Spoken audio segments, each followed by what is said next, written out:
ይሄን እውነት አስኪዩት። አንድ ሙስሊም በአንድ ሙስሊም ላይ 6 ሐቅ አለው አሉ።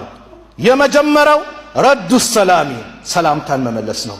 ሰላም አለይኩም ስትባል ወአለይኩም ሰላም በል። አንዳንዱ ራሱን ላይ ያሳድግና ደረቱን ያሳብጥና በቃ ልቡን ላይ አጥርሶ የኛ ጀማ አይደለም፣ እኛ ሰፈር አይደለም፣ እኛ ቀበሌ አይደለም። በእስላም እንደዚህ የለም።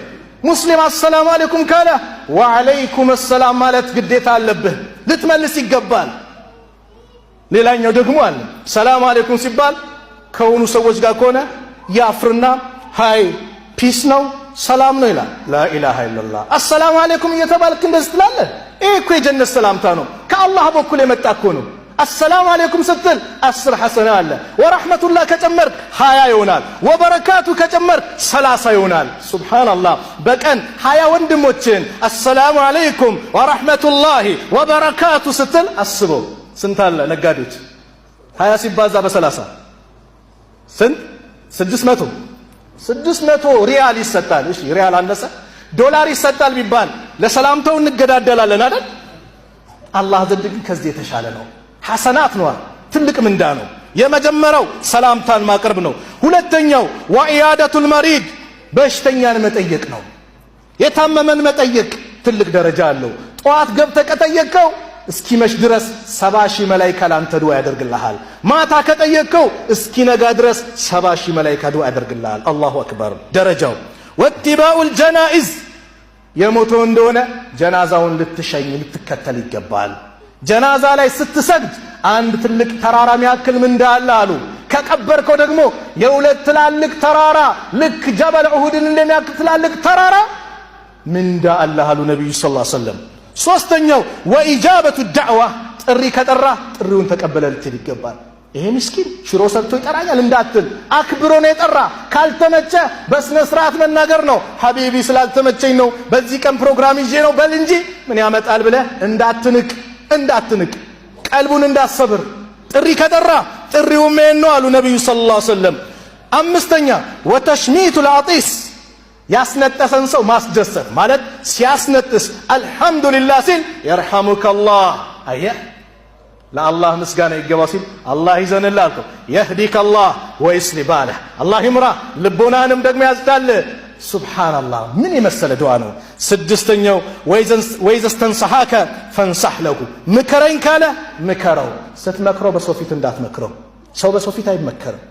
እንዳታዋርደው በአደባባይ እንዳው አጠገቡ ይዘህ ብቻውን ጠርተህ ሐቢቢ ይሄ ነገር ጥሩ አይደለም በለው። ኢማሙ ሻፊ ምን ይላሉ?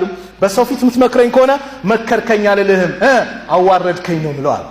ሌላው አንድነት የሚያጠናክር ውዴታችን፣ ግንኙነታችን፣ አንድነታችንን ለጥቅም እንዳናደርግ፣ ለዘር እንዳናደርግ፣ ለስልጣን እንዳናደርግ ለአላህ ብቻ እናድርግ።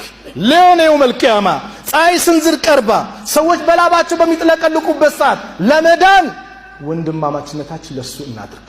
ለጥቅም ከሆነ ጥቅሙ ሲያልቅ የኛ ወንድማማችነት ያልቃል። የታወቀ ነው።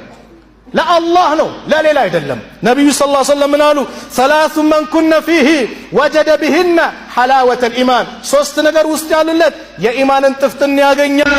የመጀመሪያው አየኩን አላህ ወረሱሉሁ አሐበ ኢለይሂ ሚማ ሲዋሁማ አላህና መልእክተኛው እሱ ዘንድ ከማንም ከምንም ነገር የበለጠ ተወዳጅ ይሆኑለት። አላህን መልእክተኛውን ከማንም አስበልጦ መውደድ ከማንም ከልጅህም ከሚስትህም ከእናትህም ከአባትህም ከንብረትህም ከሁሉም ነገር አላህና መልእክተኛውን የበለጠ መውደድ። ሁለተኛው ወዩሂበል መርአ ላ ዩሂብሁ ኢላ ሊላህ አንድ ሰውን ሲወድ ለአላህ ብሎ እንጂ ላይወደው አው ለጥቅም እንዳይሆን ለዘር እንዳይሆን። ነገ የውመል ቂያማ አላህ ይጣራል። አይነል ሙተሃቡነ ቢጀላሊ የታሉ ለኔ ልቅና ለኔ ልዕልና ብለው የተዋደዱ የታሉ? አልየውመ ኡዝልሁም ዛሬ አጣልላቸዋለሁ። የውመ ላ ዚለ ኢላ ዚሊ ዛሬ ማንም ጥላ በሌለበት እኔ ጥላ ስር አርሽ ጥላ ስር አጣልላቸዋለሁ። ሰዎች ነፍሲ ነፍሲ በሚሉበት በሚጨናነቁበት ሰዓት ለአላህ ብለው የተዋደዱ ውዴታችን ለአላህ ነው ወይስ ለምንድን ነው? ራሳችንን ፈትሽ። ሶስተኛው ወአን የክረሃ አን የዑደ ፊል ኩፍር ወደ ኩፍር መመለስን መቀልበስን ሊጠላ ነው። ባዕደ አን አንቀዘሁ ላሁ ሚንሁ አላህ ከኩፍር ነፃ ካወጣው በኋላ ካዳነው በኋላ ከማ የክረሁ አን ዩቅዘፈ ፊናር ልክ እሳት ውስጥ መወርወርን እንደሚጠላው ኩፍርን ሊጠላ ነው። ወኢዛ ቁሪየ አልቁርአኑ ፈስተሚዑ ለሁ ወአንሲቱ ለዓለኩም ቱርሐሙን